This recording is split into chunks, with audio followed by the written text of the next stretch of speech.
Boa noite, galera neuroconectada. Estamos de volta para mais um episódio do nosso Cerebrando. Dessa vez, temporada 4, nosso episódio 13. Estamos aqui para descomplicar o cérebro para que vocês entendam um pouco mais da vida. E o nosso assunto hoje vai de encontro a isso. E claro, para nossa discussão e bate-papo, estamos aqui hoje com o Dr. Diogo e com o Fabião. E aí, galera? Boa noite.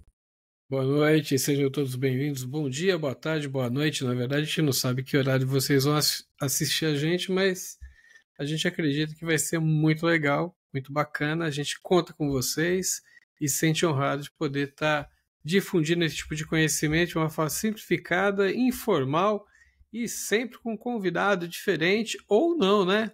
Hoje nós não vamos ter um convidado propositalmente, mas de qualquer forma, sejam todos muito bem-vindos. Fabião, a gente deixa o Diogo falar no mudo ou a gente avisa ele? Vamos começar agora de novo. Agora sim. Todos muito bem-vindos, pessoal. Então, mais uma vez, boa noite, bom dia, boa tarde, depende da hora que você está nos ouvindo ou assistindo. E hoje falaremos sobre relacionamentos e neurociência. Eu acho que é um tema que pediram muito, hein, Ivo? Ninho de vespeiro, né? Ou ninho de vespeiro. Como a gente diz por aqui, um ninho de neurônios em conflito máximo.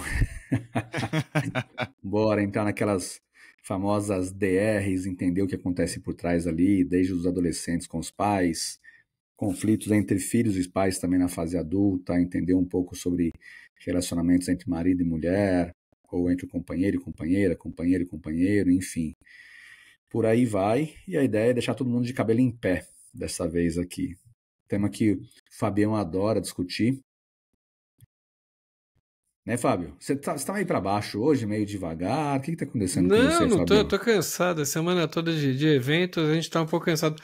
Não, mas na verdade eu acho que é muito importante a gente abordar esse tema, porque quando a gente fala de relacionamento, ele é a base para o crescimento em todos os aspectos. Eu lembro quando eu fiquei cadeirante, não foi o fato de eu estar numa escola de primeira linha de engenharia que me inseriu no mercado de trabalho sendo um cadeirante há 32 anos atrás, e sim foi a minha capacidade de me comunicar. Então a socialização, ela diz muito para um empregador e para um amigo, ou para um familiar, ou para um companheiro ou companheira, coisas de uma maneira que podem ser completamente amigáveis ou completamente discordantes. E gerar empatia, rapport, como gerar repúdio e até algum tipo de afastamento. Então, acho que muito legal a gente abordar o tema sobre, acho que de neurociência. E aí, Diogo, o que você acha desse tema? O tema ele se torna muito importante, Fábio, porque tudo é relacionamento. Tudo é relacionamento. Então, como o Ivo falou, pais e filhos, esposo e esposa, na tua empresa, tudo é relacionamento. O maior estudo de felicidade do mundo feito por Harvard terminou no quê? Relacionamentos. E eles viram que aquelas pessoas que não tinham bons relacionamentos não eram felizes, independente de conta bancária, independente de sucesso profissional. Então nós temos que entender que o ser humano é um ser social. E no momento que o ser humano é um ser social, o nosso cérebro está se moldando e ele está se programando para ter contato com outros seres humanos. E a nossa felicidade ela vai vir quando você puder partilhar o que você conquistou com outras pessoas que você ama, quando você puder partilhar um momento ruim também com essas pessoas para que elas te ajudem. E aí o nosso relacionamento ele vai acabar envolvendo não apenas amizade, uma coisa amorosa, mas uma necessidade. Uma necessidade. E é por isso que, independente de você ter um grande salário, estar numa empresa gigantesca, por exemplo, se aquele ambiente não te traz uma boa relação, esquece. Com o passar do tempo, nada será bom. Isso é verdade, cara. Vamos pegar bem do princípio aqui. Eu acho que começar com algo que vai ser em comum, independente de ser filho com pai, filho com mãe, marido com mulher, por aí vai. Vamos começar com zona de conflito amígdala, quando as discussões descambam e a pessoa não consegue ter o controle, o frontal falha. E aí, cara, vamos dar uma contextualizada, Diogo, eu acho legal falar um pouquinho pro pessoal aí, por que naquele momento que as emoções afloram, se tornam sentimentos perceptíveis, a sua amígdala dispara, você perde o controle do seu córtex pré-frontal e fala tudo que você não gostaria, né? E palavras ao vento são como pedras jogadas, né, cara? Não voltam mais. Não voltam mais. E aí a gente vê do outro lado uma pessoa que também não tem maturidade na maioria das vezes para as discussões, né? E maturidade em discussão realmente é bastante difícil. E descamba para algo que ninguém gostaria, né? A gente vê por aí conflitos familiares acontecendo em várias esferas. Vamos embora desmistificar um pouquinho aí do mecanismo cerebral por trás dessa falta de controle? Bora lá. Bora lá. Primeiramente, Ivo e Fábio, nós temos que entender uma coisa. Vamos dividir em duas partes. A fisiologia cerebral, que daqui a pouco a gente fala um pouquinho, mas o contexto que nós vivemos, o ambiente que nós vivemos. No momento em que você ensina para uma criança que todo conflito ele é resolvido com você falar o que você quer, independente se magoa ou não o outro, com um tom agressivo, com uma briga, é dessa forma que essa criança vai absorver para o cérebro dela a resolução do conflito. E lembra que nós falamos em podcasts anteriores que no momento em que você se acostuma com aquilo, você vive aquilo e para você vira normal. Porque o teu cérebro já dispara as regiões ali, falando assim, Ivo, alguém contrariou você? Briga, agressividade? Ou, Ivo, alguém contrariou você? Fica de boa, fica tranquilo, vamos tentar resolver de forma amigável. E aí você se torna uma pessoa legal, uma pessoa amigável em cima daquele contexto. Independente Aliás, se é sogra ou não, né? muito bem colocado, já me adiantou um assunto que a gente vai falar depois aqui. Mas é só um ponto legal também, já que a gente vai falar da parte biológica aqui, né? Ou começou a cascata do estresse, o famoso eixo HPA ativando Isso. de forma maluca ali. Esqueci o que eu ia te perguntar. Eu acho que é melhor você voltar com a explicação. Vamos lá, vai puxando ali, vai puxando, tá? Vou fazer uma complementação aqui. Bora. Em tempos de muita virtualização de atendimento, automação através do WhatsApp, agentes pessoais de IA e até previsões completamente assim futurísticas do tipo, olha, a IA vai gerar uma renda mínima para todo mundo, a gente vai tornar tudo barato, mas que a vida vai ficar maravilhosa, e aí o ser humano vai ser obrigado a encontrar um propósito na vida e se voltar para dentro e principalmente se conectar com outras pessoas. Em tempos de uma IA de uma realidade que talvez seja ou não distópica, como é que você colocaria se isso fosse realidade, se isso realmente ocorresse, em termos cerebrais?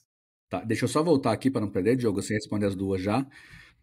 Eu ia perguntar o seguinte, cara, em termos neurocientíficos, por que na hora que o seu eixo HPA tá maluco, ativado, o seu córtex não se controla, sua amígdala tá disparada, e alguém olha para você e fala assim, fica calmo. A maioria das pessoas fica mais pé da vida ainda. E aí que não quer conversar, né? Tipo, porra, fica calmo, cacete, que não sei o quê, tá vendo você? Daí quer sair na mão, daí quer ficar mais bravo ainda, Não, né? vira um negócio. Aí começa o ego, né, cara? Aí o ego começa a falar mais alto. Ou o ego ou a macholência, né? Sempre os dois ali. Não, eu vou bater em todo mundo, daí começa aquela história, né? Então... Não, vamos ser democráticos, não só macholência, né? Independente do gênero, a pessoa, quando ela desfrontaliza, não, né? Total, né? E brincadeiras à parte, mas o que acontece? Lembra que a gente falou que nós não controlamos emoções, nós controlamos sentimentos. Se você volta, Fábio, para aquela primeira parte que eu falei que você aprendeu que isso é igual a briga, quando você tem uma emoção gerada por uma questão que você está passando naquele exato momento, o que vai acontecer?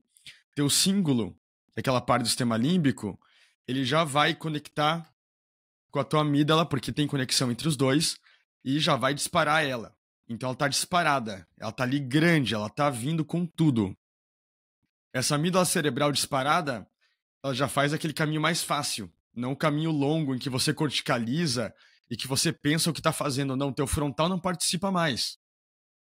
E aí você vira uma pessoa explosiva, uma pessoa que joga tudo para fora. E aí você depois pensa, meu Deus, o que eu fiz? Por quê? Porque você assumiu as consequências daquilo.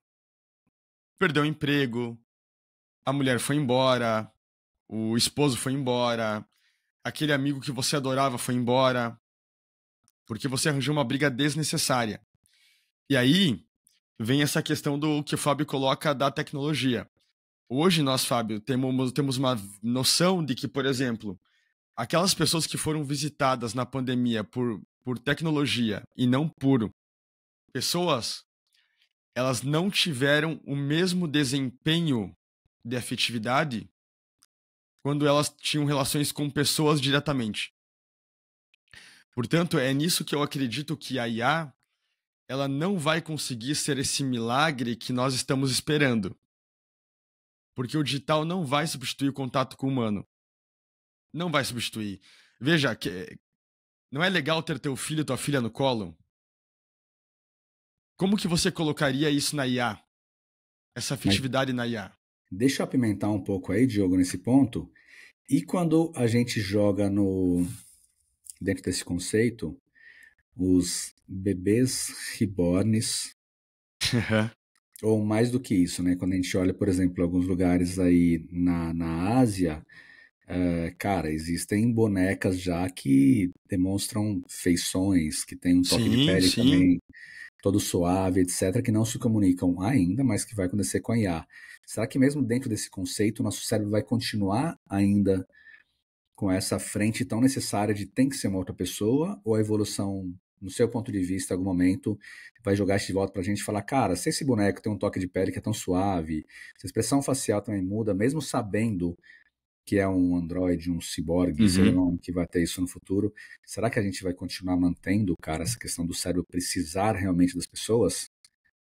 Pense assim, Ivo, por que a pessoa busca uma boneca dessa, um bebê reborn? Por uma falta. Não é por ela estar bem resolvida. Então, isso só demonstra para nós que o ser humano, de fato, precisa.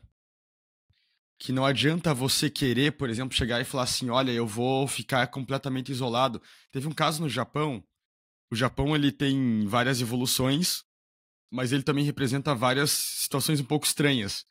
Lá tem pessoas que ficam 8 anos enclausuradas em apartamentos e coisas assim. Eu tava vendo um caso no Japão esses tempos que tinha lá uma menina que era jornalista e ela começou a apresentar o tempo no jornal. E ela virou um símbolo de menina bonita para essas pessoas que eram aqueles geeks que ficavam enclausurados. Aquelas pessoas de apartamento. Beleza, tudo bem. Quando essa menina teve um relacionamento amoroso, arranjou um namorado, houve uma onda no Japão de xingamentos para ela em redes sociais. Que bizarro. De brigas entre essas pessoas. Por quê? Porque eles estavam encostados em um relacionamento platônico. Então você nota, Ivo, que mesmo pessoas enclausuradas que falam assim, eu não preciso de ninguém, quero ficar sozinho aqui, eles começam a ter relacionamentos patológicos com o mundo externo. Imagine agora eu me apaixonar por uma menina que apresenta o tempo lá e eu ficar nervoso se ela tem namorado ou não. Entendeu? Não, é muito doido isso. E houve uma onda que teve intervenção de polícia no Japão nesse sentido, pra ter uma noção. Caraca.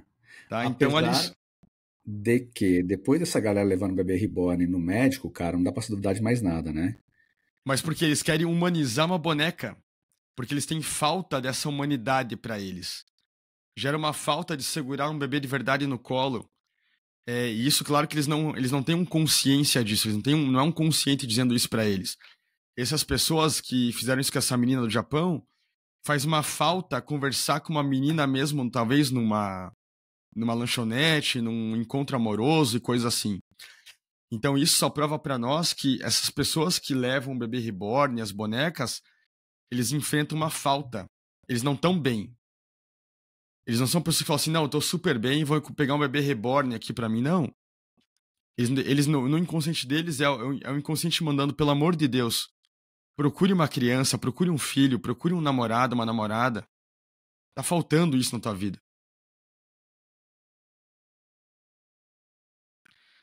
Será que a gente avisa que você tá no mudo, Ivo? Será que naquele filme do Joaquin Phoenix de 2003, aquele filme Ela, que desenvolve aquele relacionamento, tem a ver com isso. Inclusive, um parêntese, né? É um ator que ele só faz personagem complexo, né? Sim. E muito bem, né?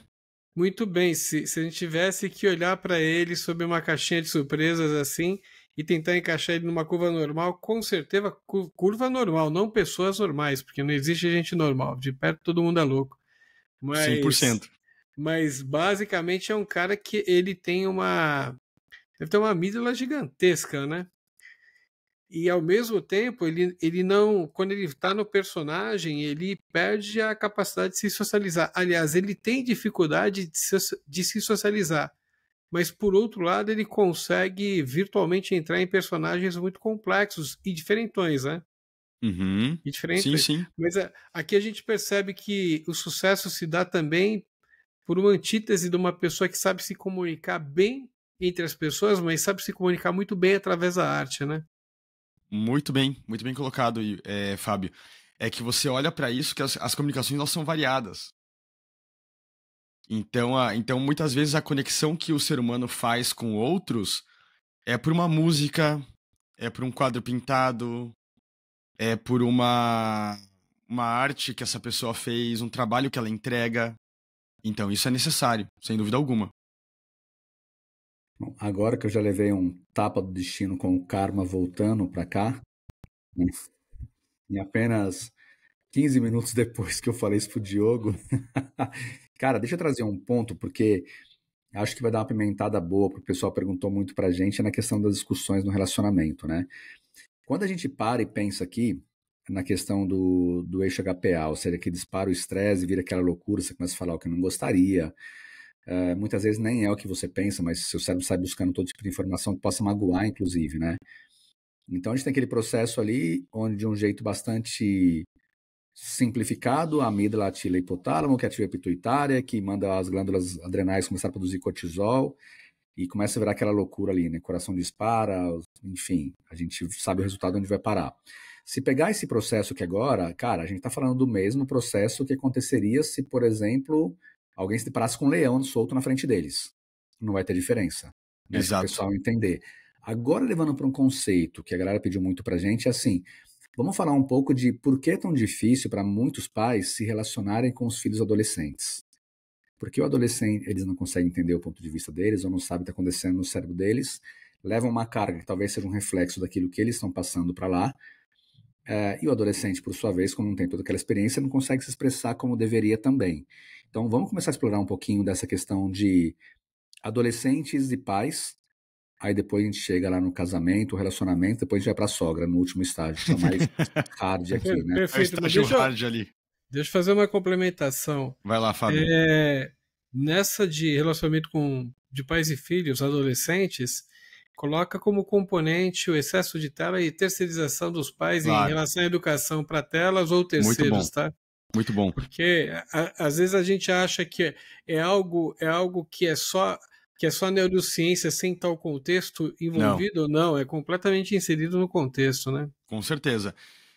Isso é importante, bem importante mesmo. Mas o que acontece, Ivo? Nós sabemos que o córtex pré-frontal ele vai maturar na terceira década de vida. Então não adianta você cobrar do jovem e da criança uma maturidade que você adulto que passou dos 30 tem ou nem tem porque não criou também. Porque pode ocorrer isso, tá? E até normal, né? O que é, exatamente, né? Igual a gente brinca sempre que a mulher matura na terceira década, o homem com 55, 60 anos se maturar, né? Então... E conseguir ficar vivo até lá, né? Se conseguir ficar vivo até lá, né? Porque a quinta série nunca morre no homem. Então, então esse é um fato. Mas, assim, brincadeiras à parte, o que a gente tem que pensar? O cérebro do adolescente ele é um cérebro em conflito.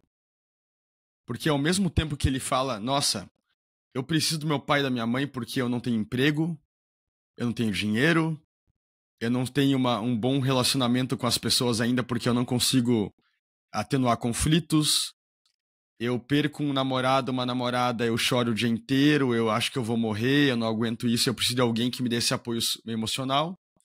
Só que, por outro lado, eu tenho 15 anos e eu me sinto independente. O meu cérebro não quer ficar ligado a esses dois seres ao mesmo tempo, a todo momento. Eu quero que eles me deem espaço. Eu quero que eles me deem uma noção de que eu posso conseguir fazer a minha vida. Então, o grande conflito ele surge no quê, primeiramente? Ele surge naquela questão dos pais não saberem onde eles têm que intervir e onde eles não têm que intervir. Onde é natural da adolescência, onde não é natural da adolescência. E aí incorrem 2 erros. Aquele pai e aquela mãe que prendem o adolescente para tudo e essa pessoa vira um Zé Ninguém, uma Zé Ninguém, porque ele não aprendeu a lidar com as coisas que a vida vai trazer inevitavelmente. São coisas que nós vamos ter, que é conflito de cônjuges, que é conflito no emprego, que é enfrentar a vida, que é você tomar um rombo financeiro e ter que resolver. Isso é da vida, a gente passa por isso. E vem o outro tipo de pai e mãe que falam assim: deixo meus filhos soltos, eles fazem o que eles quiserem, eles têm as experiências que eles bem entenderem, e depois, com 35 anos, essas pessoas lotam os consultórios porque passaram por experiências completamente traumáticas com relação à parte sexual, com relação à parte de drogadição, com relação a uma parte de relacionamentos abusivos, por exemplo, e que ficaram nisso porque ninguém tirou eles de lá e não tinham maturidade para sair.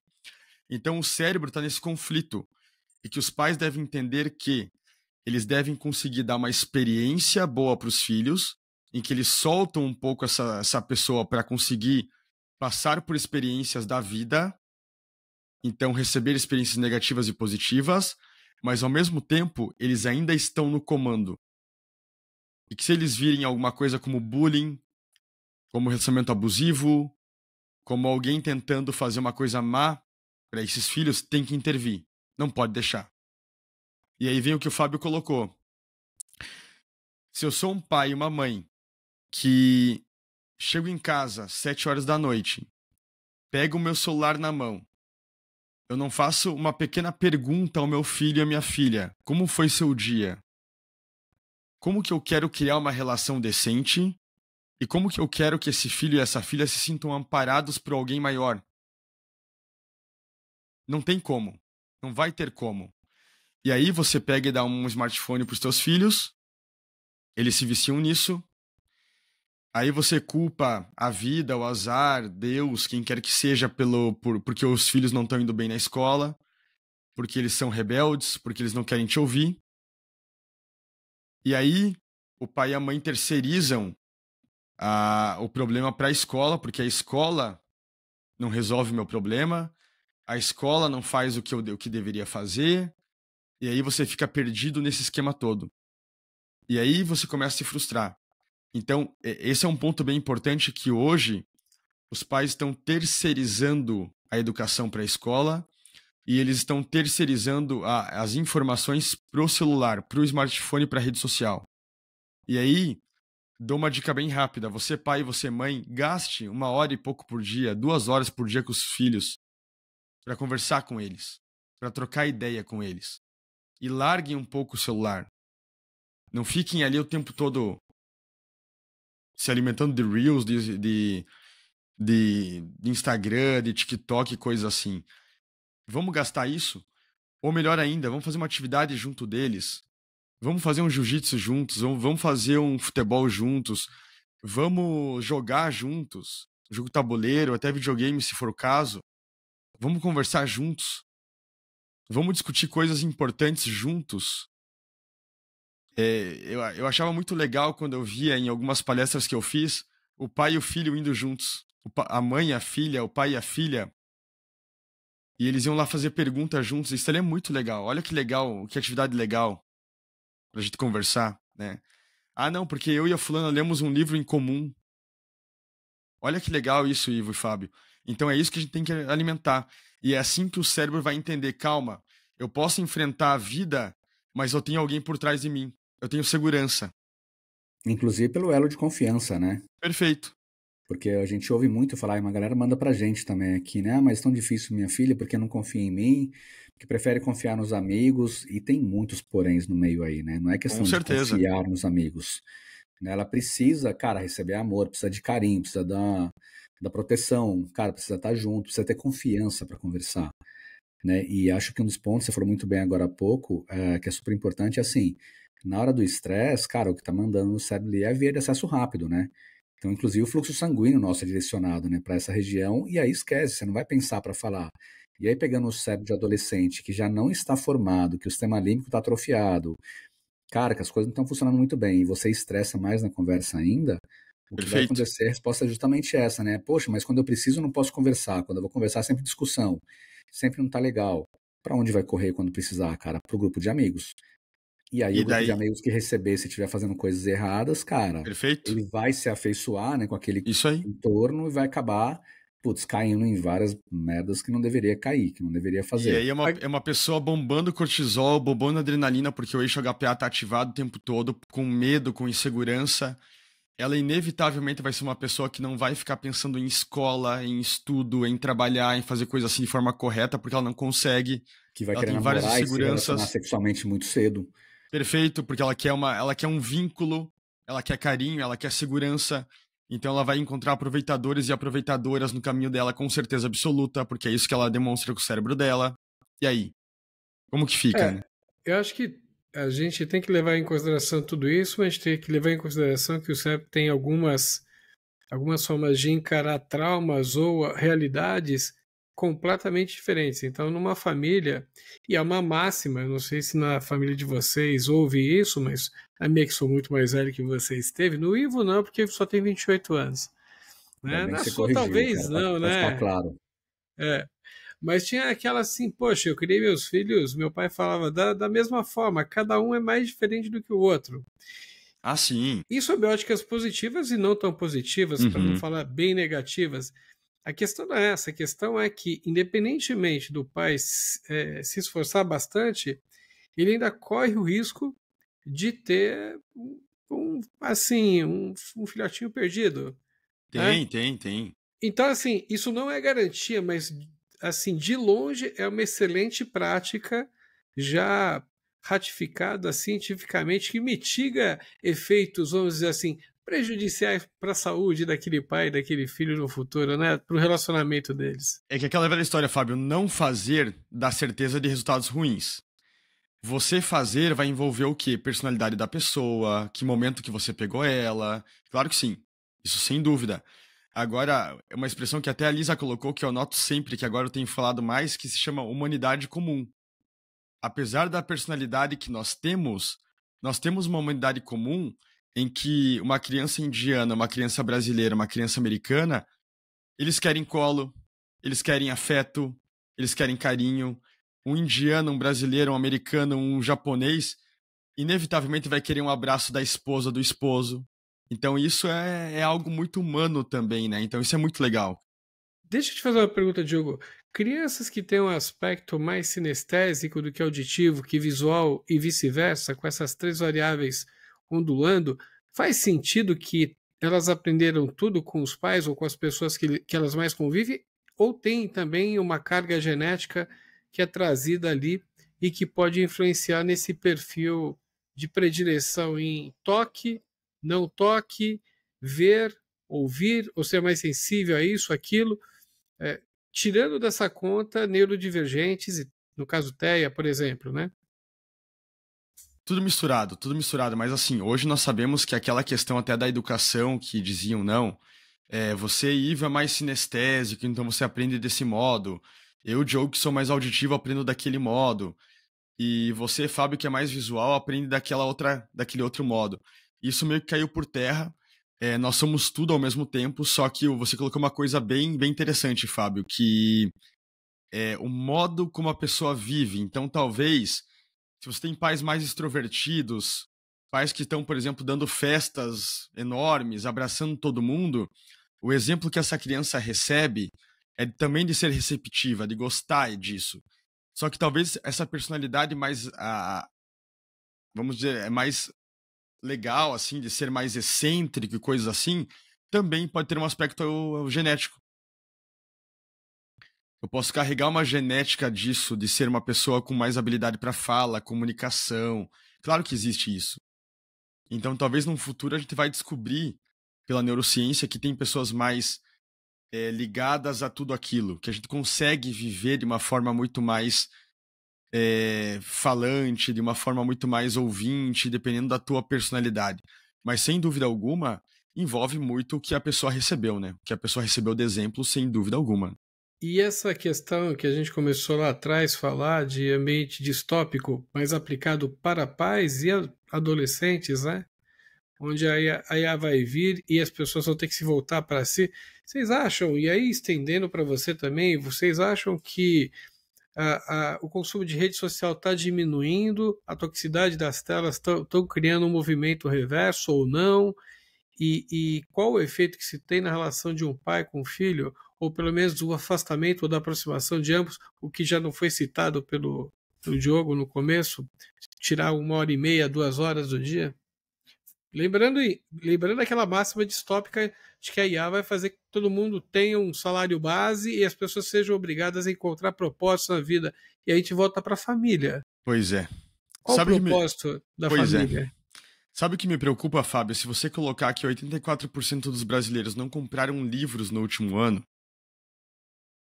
e mesmo assim nós ainda temos um sistema que exige alguma coisa, se a gente colocar um sistema que não exige, o que serão dessas pessoas? Que papel elas terão socialmente falando? E é aí que mora para mim o grande problema. Porque independente de IA ou não IA, você vai continuar criando filhos, você vai continuar tendo relacionamentos com a tua esposa, com o teu esposo. E aí?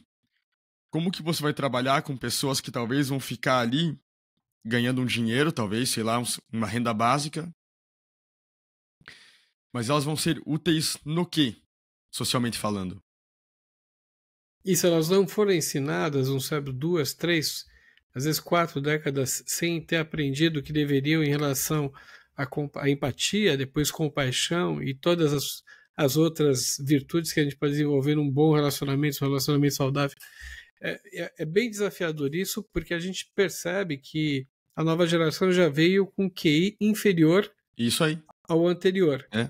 Eu estava vendo uma outra reportagem, que não era reportagem, era um podcast onde... era o Nicoleles falando sobre, de 1950 para cá, eles começaram a mensurar o que um americano, em média, acumulava de vocabulário. E chegaram à conclusão de 1950, se comparado ao último estudo realizado há menos de 4 anos, o vocabulário norte-americano médio caiu para 1/3 do que era em 1950. Isso aí. Bom, se nos Estados Unidos caiu para 1/3, eu não quero nem saber para o Brasil exatamente para onde caiu depois que eu não vou falar o nome do governo, porque eu era criança também nessa época, que criaram aquele processo na escola pública de que você não repetia de ano. Não reprova mais. Não reprova. Eu não sei se isso está em voga até hoje, se isso é só no ensino público. Caiu há pouco tempo, se eu não me engano. Mas enfim, acho que foi por ano do final dos anos 90 e começo dos anos 2000 que implementaram essa política desastrosa. Mas daí, rapidamente, Fábio, o meu problema com isso é o quê? E a depressão para essas pessoas? E a ansiedade? Porque é muito legal você tirar uma semana sem fazer nada quando você tem uma vida preenchida. Agora, uma vida sem nada, como é? E mesmo assim é difícil, cara, porque difícil. Você tira uma semana, fala, vou tirar mais um mês, e daqui a pouco começa a te faltar algo de novo, né? Você olha e fala, cara, mas não é possível. Né? Cadê o propósito, né? Cadê aquele meu senso de viver, né? Tá faltando alguma coisa, não dá pra ser assim. E é mais comum que a gente imagina isso, né? Deixa eu tentar fechar essa fase aqui, falar de adolescentes. Ô, Fabião, obrigado por lembrar da minha idade e falar que eu não conheço muito de quem colocou isso aí no governo, porque realmente, acho que eu tô na minha segunda vez que eu votei, cara, foi ano retrasado. Então, ô Joe, te puxar o seguinte, cara, pra gente fechar esse conceito então aí pros pais entenderem bem, ou até algum adolescente se ouvirem o podcast, sobre a importância do diálogo. Um ponto que eu trago muito aqui, né, que é uma das áreas que eu amo estudar, é a questão da compaixão. Então, lembrando que a compaixão significa entender que existe um sofrimento no outro e querer ver esse sofrimento aliviado, funciona muito bem, acho, quando os pais entendem pelo que o adolescente está passando, né, porque não é só um sistema límbico atrofiado, cara, é um cérebro que não está maduro, é uma descarga de hormônios bizarra que ele nunca lidou com isso, né, que ele não sabe o que está acontecendo, um dia está bem, no outro dia cai no choro, se tranca, e não sabe, tudo não está legal, e o mundo não é justo, enfim, aquela descarga química absurda, ele não sabe lidar com isso. Então eu acho legal colocar que nesse ponto a compaixão, ou seja, calçar os sapatos do outro, facilita começar uma conversa já. Ok, tem que conversar, mas deixa eu calçar os sapatos e entender o que ele deve estar sentindo agora, com essa descarga de hormônios, com essa insegurança, com essa dificuldade, tudo aquilo está em volta. Né? Acho que isso ajuda bastante já, porque querer inverter um pouco o cenário e falar, deixa agora o adolescente lá para os pais e colocar o sapato, é até algo que fica muito injusto, né, de se acontecer, porque assim, a gente sabendo que experiências passadas, elas moldam a forma ali como o cérebro reage, cara, os pais têm que ter a maturidade, ou mesmo que se não tem, eles têm que desenvolver, para que eles consigam ganhar a confiança dos filhos e poderem conversar. Né? Acho que talvez cabe até um pouco daquela teoria do apego, que é do... Qual é o nome, Fabião? John Bowlby, que ele diz que os cuidados que recebemos na nossa infância, ou seja, os cuidadores primários, aquele modelo interno de relacionamento lá, permite que nossos circuitos neurais estejam relacionados já à segurança, a afeto, à forma de se responder, né? Ou seja, estão preparados para isso. Então, acho que vale aí levar um pouco para os pais agora que, cara, não é um adolescente que tem que se adaptar a poder conversar com ele. Não. Ele tem que aprender a conversar, saber o que está acontecendo, ganhar a confiança. Afinal de contas, cara, é filho, né? Ou é neto, ou é sobrinho que está cuidando. E essa criança vai levar para o futuro aquilo que ele está aprendendo agora. Né? E o exemplo de referência são os cuidadores. E, na verdade, isso dali já começa bem pequenininho, porque o Winnicott, que é um pediatra psicanalista que fez muita teoria sobre essas questões, ele falava que, por exemplo, a amamentação é o quê? É a criança atacando a mãe, entre aspas, e a mãe não reagindo com amor ainda a essa criança. E isso causa um vínculo, que é um vínculo de segurança gigantesco. Porque a criança pensa, nossa, inconsciente, claro, né? Eu fiz ali um ataque e ainda eu recebo carinho, eu recebo amor, eu recebo afago. Então isso que você falou é perfeito. Não tem como os pais exigirem dos jovens o que os jovens não podem entregar. Ponto final. A gente tem que saber disso, né? A garotada, os adolescentes, eu saí dessa fase há pouco tempo, né? Então consigo falar bem disso aí. Eles têm ali um CPF CPF, para quem não lembra, é o nosso córtex pré-frontal, né? Muito desregulado ainda, né, cara? Então tem muito essa questão aí do apego ansioso, do apego seguro também. Você colocou muito bem agora, de quando ele tá ainda lá na primeira infância, tá recebendo aquilo vai ser muito importante para ele e vai fazer que o cérebro tenha, então, conexões diferenciadas para isso. Né? Ou seja, um CPF que vai regular muito melhor a amígdala quando ele teve esse apego garantido dos pais do que aquele que não tem. Como você colocou agora há pouco, solta para o mundo, deixa fazer o que quiser para ganhar confiança, etc. A gente vê que é um pouco diferente a história. Total. Mas eu queria puxar agora... desculpa, pode falar? Não, tem que guiar o jovem mesmo, não pode deixar ele perdido nas concepções dele mesmo, não é isso? Ivo, desculpa te interromper, só para complementar uma dúvida, Diogo, que dica que você dá para os professores que têm que lidar com TEA, que têm que lidar com neurodivergente, que têm que lidar com crianças que têm algum tipo de deficiência, não só neurodivergente, mas física, visual, e que particularmente essa questão de comunicação neurologicamente é imprescindível que eles se esforcem. Que dica você daria para esses professores? Porque a gente está tendo uma crise muito grande de burnout no ensino municipal e estadual.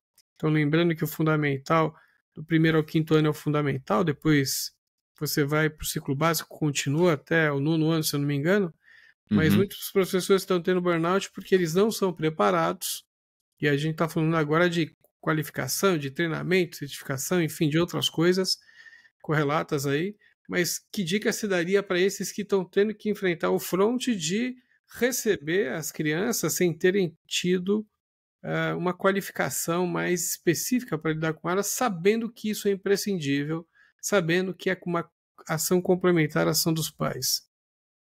Primeiramente, tem que estudar sobre o tema. Como você falou, tem que se preparar sobre o tema, Fábio, porque se você não consegue enfrentar algo, você vai conseguir enfrentar menos ainda se não entender daquele algo. Se eu tenho um problema, eu tenho que entender sobre o problema. Então, os professores deveriam receber essa qualificação, deveriam entender um pouquinho mais sobre tudo que eles estão enfrentando, por que a criança é assim, e isso é um outro ponto. Aí eu entro na questão polêmica da inclusão e exclusão. Incluir uma criança não é apenas jogar ela na sala de aula e deixá-la lá. E é isso que tem causado burnout nos professores. Os professores não estão em burnout por causa que houve uma inclusão boa, não. Eles estão em burnout porque há uma inclusão fake de vários lugares. Que é aquela questão de você pegar uma criança que tem espectro autista nível 2, nível 3, joga ela numa sala regular, dão para ela um professor assistente que não sabe lidar com essa criança também, e daí essa criança meio que atrapalha a aula de todo mundo porque ela tá lá gritando o dia inteiro, chorando o dia inteiro, e tem que lembrar que ela não tem culpa disso, porque ela não tem essa competência para lidar com essa emoção. Então, você tem que primeiramente entender quem você tá tendo em sala de aula, quais são os problemas que essa criança tem, e conseguir os apoios que essa criança necessita. Então eu não coloco muito a cargo do professor. Agora, eu ouvi esses dias absurdos sobre alguns professores que eu me decepcionei com a conduta deles, tá? Professores estimulando bullying de crianças dentro de sala de aula. Professores que entravam em bullying junto com outros alunos, rindo desses alunos. Então aí, Fábio, aí nós estamos com outro problema que é até de saúde mental, porque uma pessoa que leciona entrar em bullying de crianças de 12, 13 anos, estimular os outros a fazerem isso, aí é brincadeira. Aí é brincadeira. Então, eu penso que é você estar ajustado na tua saúde mental e é você procurar os recursos que você precisa diante de educação, mas diante também de um Estado que precisa prover tudo aquilo e diante de pessoas ao teu redor que também entendam qual é o drama que eles estão enfrentando, sem dúvida alguma. Lembrando que a crise não é só no ensino público, no ensino privado também. Mais ainda. Que não quer ser escola, mas não quer assumir o ônus, Não. quer aceitar toda a matrícula, independentemente de qualquer coisa. E com o mesmo valor para todo mundo. Apesar de ter que investir mais, tem. Mas as pessoas não percebem que ao investir em questões mais desafiadoras, ela economiza ali na frente e em escala com todo mundo. Aquela velha máxima da inclusão, quando você lida com um ponto muito extremo, você fica habilitado para lidar com todos os outros depois, né? Concordo. Mas quem quer esse desafio são poucos. Boa, vamos lá. Fechando e mudando um pouco o nosso contexto. Então, só trazendo para os pais, quem tem que dar a diretriz são os pais, eles têm um cérebro maduro suficiente para isso, não os filhos. E aí é importante eles lembrarem, então, que conflitos de pais com filhos acabam ativando aqueles padrões de apego lá da infância, aquelas dinâmicas que ele aprendeu. E aí a gente tem, então, memórias emocionais que vêm à tona, e daí a importância que a gente explicou agora, né? Vamos embora falar um pouquinho agora, então, levando para casais. Isso daí. Fabião até levantou a sobrancelha que agora é a hora que a cobra fuma ou não. Vamos falar um pouco aí de símbolo anterior e de ínsula, talvez, cara. Começa aquela discussão lascada, neurônio espelho dispara ali, o outro já olha, a área do ego também dá uma aqui não, e começa essa discussão. Eu acho que o primeiro ponto é assim, aquilo que a gente viu acontecer no cérebro de um adolescente discutindo com os pais ou cuidadores, a gente tem o mesmo modelo aqui. Né? Ou seja, sistema simpático disparado, deixa HPA idem, tudo maluco ali gritando, ativado, etc. Agora, trazendo um pouco para o contexto das perguntas que a gente recebe, por que mesmo para pessoas maduras é tão difícil manter esse grau de civilidade ou de calçar o sapato do outro, de olhar e falar assim, caramba, entende o que eu estou passando antes de discutir? Né? Tenta fazer uma correlação agora, trazendo essa pessoa de quando era criança, passou pela adolescência, chegou na fase adulta, ela resolve casar ou se juntar, e aí vira essa pessoa que gera conflitos, termina um relacionamento, vai para o outro, cria o mesmo tipo de conflito, isso quando não vira uma pessoa abusadora, que a gente tem o pior dos cenários, né? Vamos pegar um pouquinho a parte biológica desse contexto aí e tentar explicar para o pessoal? A resposta básica e direta aí vai porque nem tudo é consciente.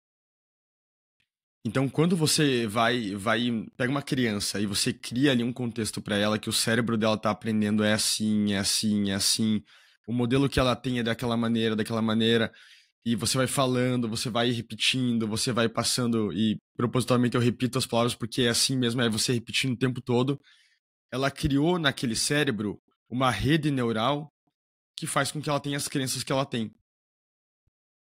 De que talvez casamento seja uma roubada, de que talvez casamento seja uma coisa excelente, que todo mundo deve buscar, de que o pai dela, sendo um gentleman, ela vai buscar um marido que também seja assim, porque esse é o modelo de homem que ela recebeu. O menino olhando para a mãe e vendo que a mãe é uma pessoa sensacional, uma pessoa legal, que trouxe paz no ambiente familiar, ele vai procurar talvez alguém assim também. Agora, qual que é a realidade dos nossos lares hoje? É essa? Infelizmente, talvez a maioria não. Tá? O que vem muito à cena é isso. E aí nós temos que entender uma coisa. Existe um estudo bem legal que ele fala sobre preconceito. E ele mostrou que é natural para o ser humano que quando ele via na frente dele algo que não fazia parte daquela cultura, não fazia parte da cultura dele, a ínsula piscava bem forte. E aí eles entenderam que ali era uma área muito do disgust, como dizem os americanos, daquilo que eu não... daquela emoção que não me gera uma relação muito boa, muito ruim. Só que o que fazia com que a pessoa não agisse de uma forma ridícula diante disso? O córtex pré-frontal, que pegava aquela informação e já bloqueava tudo aquilo. Porque ela entendia, era uma pessoa criada para quê? Para entender que o meu marido, a minha esposa, eles terão diferenças diante de mim. Eu não sou uma pessoa egoísta, uma pessoa carente que agora eu quero tudo, é tudo meu. Eu sou o correto. O meu marido tem que servir a mim. A minha esposa tem que servir a mim. Então hoje, num mundo de carências, porque o pai não larga mais o celular, a mãe não larga mais o celular, os filhos não veem mais os pais, eles vão tentar suprir essa carência no relacionamento. E daí, em vez de somar, não, eles querem subtrair de alguém. Porque eles querem para eles aquilo. E isso vem da onde? Vem dessa questão. Da questão de você entender que nós, quando temos um modelo, o cérebro busca aquele modelo porque criou aquela rede neural. Então o teu córtex pré-frontal já não julga com sabedoria toda aquela relação. Ele vai julgar de que maneira? Nossa, que legal, tem alguém submisso aqui pra mim. Esse que eu quero mesmo. É o teu córtex pré-frontal falando, não, é isso que eu busco. Alguém que vai fazer tudo o que eu quero. Porque senão não serve. E de Eu vou novo, pegar... não porque é uma pessoa ruim, mas por Não. conta de padrões cerebrais, né? Das Isso redes aí. neurais criadas. Isso aí. Às vezes uma pessoa, Ivo, que ela viveu numa escassez de afeto. Ela foi uma pessoa, por exemplo, que ela mal iniciava uma frase e o pai mandava ela ficar quieta. Cale-se. A mãe falava, chega, aqui você não tem voz. E daí quando ela arranja um relacionamento, o que ela quer? Ela quer liberar aquela voz que ela precisa ter. E ela vai calar os outros diante disso. Aí vira um abusador. Uma abusadora. Porque é uma pessoa ruim? Não. Porque esse é o método que ela busca para ela conseguir. Se ela viveu uma vida inteira com alguém calando ela, agora que ela tem opção, ela não vai deixar que ninguém cale ela. E ela abusa de alguém. Ela chega lá e fala, não, aqui só eu falo. Ponto final. Porque não teve aquele equilíbrio. E o cérebro, ele vai em busca do quê? Ele vai em busca disso porque é dopamina. Isso é circuito de recompensa. Se eu hoje sofri uma violência, eu vou em busca de algo que me faça não sofrer essa violência, independente do meio. Porque aí vai ser dopamina. Então, meu córtex pré-frontal ele vai julgar erroneamente essa situação como boa. Porque tem a recompensa. Porque tem a recompensa. Só que daí, eu sofro consequência disso. Meu marido vai embora, minha esposa vai embora, os meus amigos se afastam. Ah, o Diogo, aquele cara, demite ele da empresa porque ele não deixa ninguém falar. Só a ideia dele é válida. Ele é um narcísico. Ele é um cara que ninguém consegue viver com ele. e depois eu tô em terapia, deprimido, com 40 anos de idade, tomando um monte de remédio, não sei por quê. Só que daí vem, às vezes, uma terapia pra desconstruir isso. E é fácil? Não, cara. Não é fácil. É porque são geralmente décadas, né, cara, de conexões sendo construídas, de químicas fortalecendo as conexões, aquilo indo pro inconsciente já, e aí para desembaraçar esse E negócio daí é envolve o quê, Ivo? bravo. Envolve símbolo, que é o nosso límbico, porque isso Uhum. gera pra nós uma emoção. Isso envolve nossa amígdala, porque quando alguém contestar você sobre isso, você explode. Ah, Diogo, deixa o pessoal falar. Não, não. Eu sou agressivo. Eu explodo, tá? Envolve meu córtex pré-frontal fazendo julgamentos errôneos, porque não, eu tô em busca disso. Eu tô julgando de forma errada isso. Tem uma Ínsula. coisa, E aí? tem uma Ínsula? coisa, tem uma coisa bem interessante no que vocês estão falando, porque eu não sei se vocês viram, acho que um humorista foi condenado agora, há um pouquíssimo tempo, isso gerou uma reverberação até onde vai o humor. E aí eu vi um comentário bem pertinente de uma pessoa falar: imagina você ser criado desde criança num ambiente misógino, machista, homofóbico, capacitista e daí vai, com todos os preconceitos possíveis e imagináveis.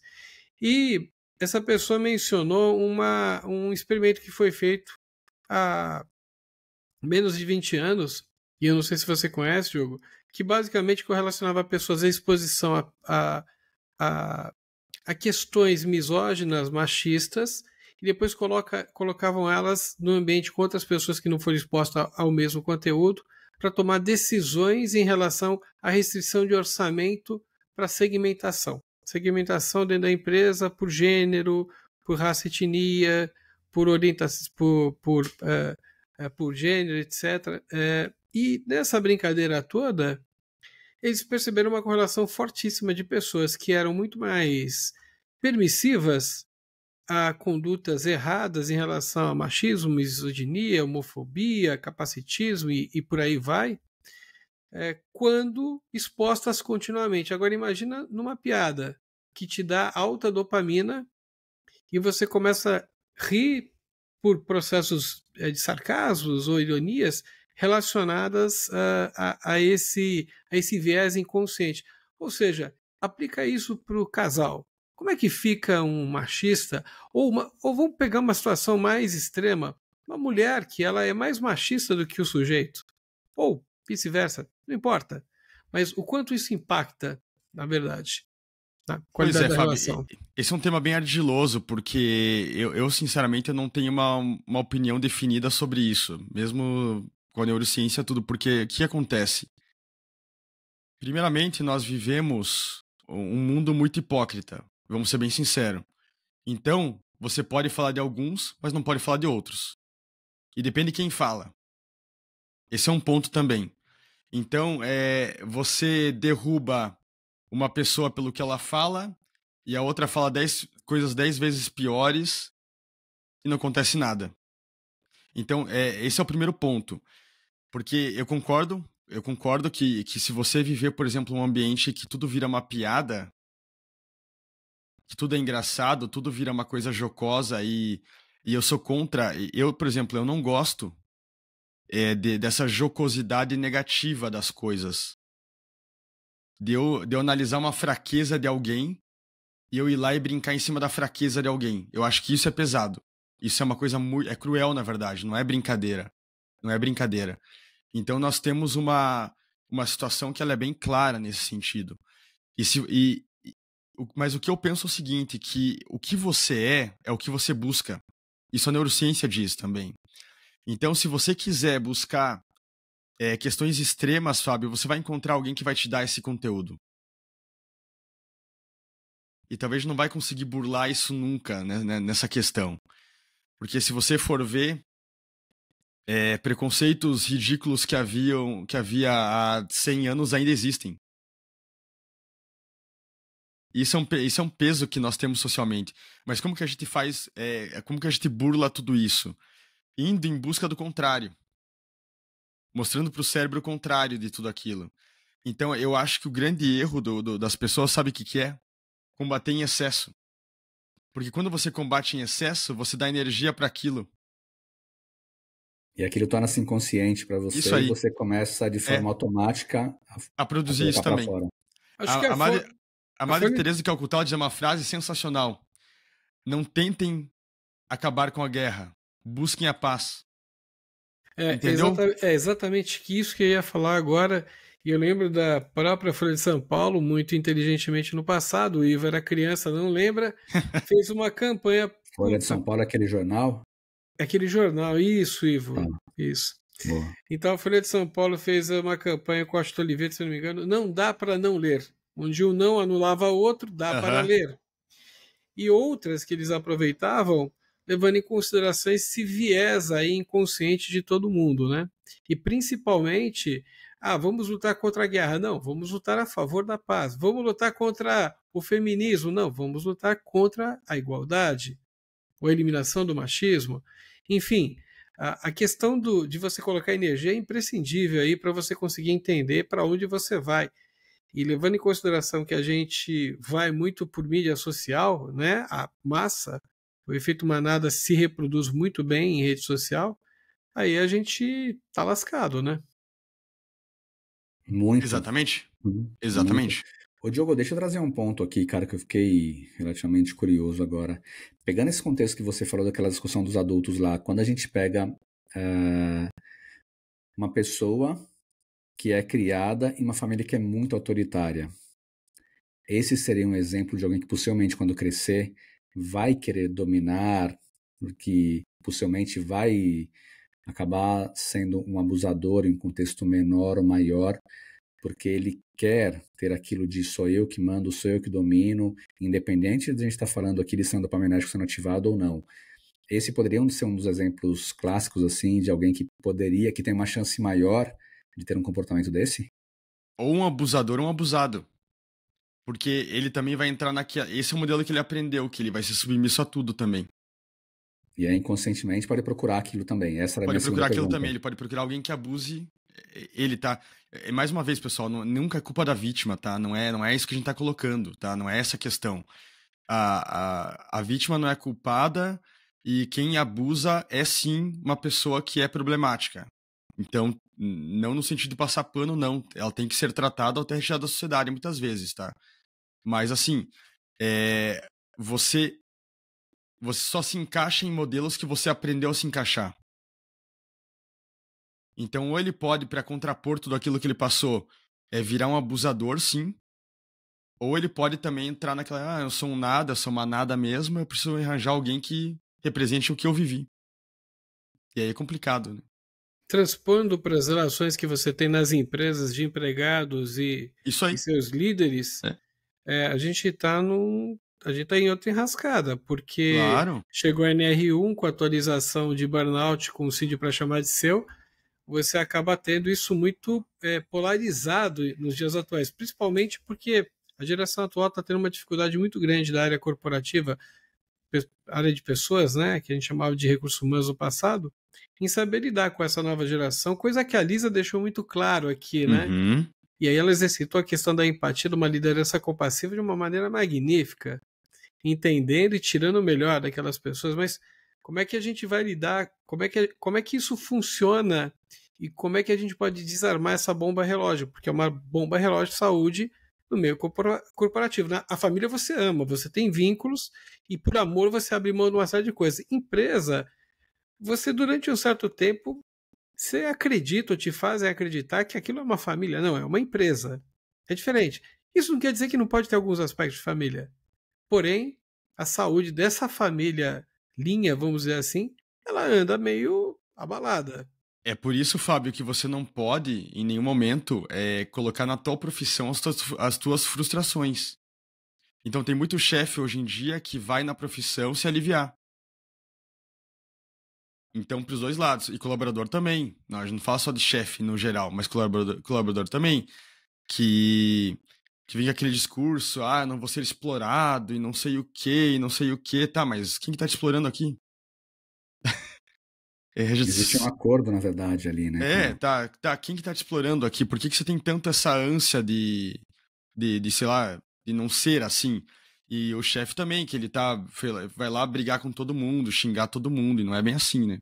Não, eu discordo porque o Ivo e você já comentou, a gente vive num mundo hipócrita. A gente tem a maior nação do mundo com um presidente agindo como um adolescente e o mundo todo assistindo aquilo e, lamentavelmente, por interesses outros, não se manifestando e colocando o dedo em risco e falando, olha, senta aí e fica quieto. Uhum, Eu não exatamente. comentei, eu não comentei isso não, viu? Mas eu concordo. Ô, Fabião, só uma vírgula aqui, nem um parênteses. Acho que o lance de família que você falou foi super bem colocado, mas tem um ponto importante em relacionamentos também, que é saber o que é sua mochila e saber o que não é sua mochila, né, cara? O que Perfeito. você carrega e o que você não carrega. Porque você entrar Fundamental. nessa também achando que porque é parente sempre tem que ajudar, tem que colocar eles à frente, Não, vira um peso muito grande. Isso atrapalha demais, né, cara? Você Esse tira a ponto. oportunidade da pessoa aprender. A gente não olha por essa ótica, mas é um pecado mortal você fazer uma coisa que a criação deu para o ser humano, que é se desenvolver através das suas próprias experimentações e superações de desafios. Quando você começa a fazer isso pelos outros, primeiro que você vai ser aquela pessoa sempre acionada e você não vai dar conta. Uma coisa, um dia você abre o bico. A outra coisa é que aquela pessoa vai ficar completamente desprovida da capacidade de se defender ou de enfrentar a vida como ela é. E se você É isso. faltar, acabou, você está na roça. Então, de todo lado, acho que é prejudicial, né? sem dúvida. É isso. Cara, deixa eu colocar mais dois pontos para a gente encerrar. Pelo tempo e porque eu sei que o Diogo tem um compromisso também já já, né? Que a vida como ela é brava, né? A gente já vai lançando tudo. Sempre, né?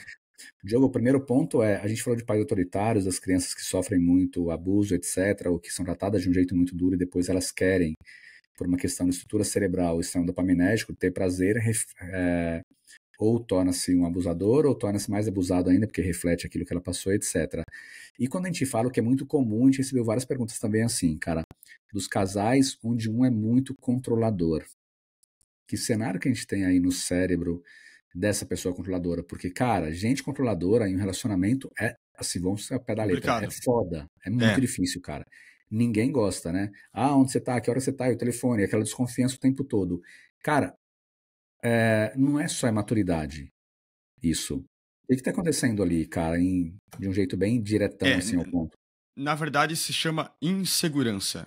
É uma pessoa que provavelmente o cérebro dela não criou essas redes de segurança. Então, quando você é criado numa situação em que, você não é bom o suficiente, ninguém vai casar com você, você é uma pessoa que não merece aquilo que tá ganhando, o que acontece?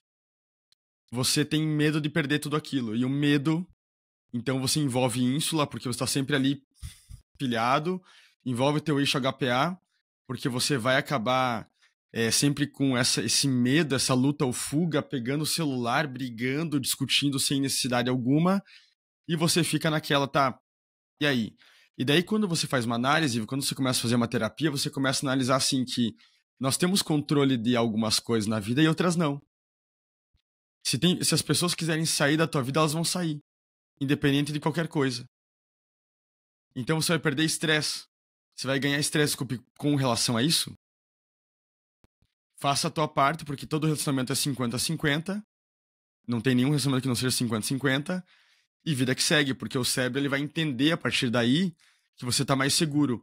E aí você demonstra pro outro, por redes neurais, por o modo como a pessoa tá conduzindo, que ok, eu tô com alguém do meu lado que ele é seguro de si, ele não vai ter aquele medo patológico, ele não vai ter aquele ciúme patológico, ele não vai ter aquela coisa que é doentia. Ao mesmo tempo, ela vai, por amar, vai cuidar. Vai ter uma vida de cuidado, vai ter uma vida de responsabilidade. Mas ponto final. Então, isso não passa de insegurança. E o cérebro não lida bem com insegurança. Para ele é medo. Você colocou algo bem legal agora, né, cara? Até porque o amor, ele cuida, ele não controla, né? Cara, se não Isso aí. esquece. Cara, do meu lado, vou adiantar um ponto já aqui para poder encerrar e aí deixo com vocês também. Eu acho que para vocês que ouviram a gente estão pensando, beleza, falaram muita coisa legal, mas e aí, como é que muda isso? O primeiro ponto é quando a gente quer, a gente muda de verdade, né? Tem algo chamado neuroplasticidade. Então, você tendo um motivo muito forte, você consegue, com o tempo e da forma correta, começar a mudar para que você efetivamente possa colher os benefícios disso, já que a gente sabe, a gente fala disso em outro episódio, que quando a gente traz coisas boas para o cérebro, ele nos recompensa. Quando a gente traz coisas ruins, ele pune a gente, né? E isso, inclusive, quimicamente, a gente acaba não percebendo. Então, acho que o primeiro ponto, e aí eu deixo o Fabião e o Diogo poderem falar um pouco também, para você evitar sofrer um sequestro de amígdala, onde você perca o controle, acho que a primeira coisa é aquilo que ninguém gosta que fala na discussão: respire. Né? Porque se você está muito estressado, está faltando oxigênio e está faltando sangue, inclusive em algumas áreas do seu cérebro, a respiração vai ajudar isso aí a acontecer. E não fique, segunda não fique bravo quando alguém falar para você: respire. A terceira coisa, acho que uma escuta empática do tipo: por que essa pessoa está me falando isso? Né? O que está acontecendo com ela? E um quarto ponto simples, tentar nomear aquele sentimento, não aquela emoção, né? O que a pessoa está sentindo? Eu quero me sentir assim também? Então, quando você começa a dar mais oxigênio para o seu cérebro, pensar no que você está sentindo, aquela pessoa deve estar sentindo também, por que aquilo está se desdobrando em uma discussão, fica um pouco mais fácil de, sendo lógico, ouvir o que ela está falando e tentar, principalmente, não responder na hora, né? Fica ruminando 20, 30 minutos, espera o sistema parasimpático seu tomar conta, você voltar ao normal, pensa e senta para conversar, não para discutir. Né? Acho que esse é um ponto legal aqui. E aí, com isso, eu deixo para vocês já fazerem essa finalização. Então, para vocês que nos ouviram hoje, muito obrigado. Se vocês não entenderam, faltou algo nessa discussão calorosa sobre relacionamentos familiares, deixem para a gente lá no podcast, no streaming, ou no YouTube, ou no Instagram a sua dúvida. A gente traz isso para cá para um debate também. E nos vemos daqui a alguns dias.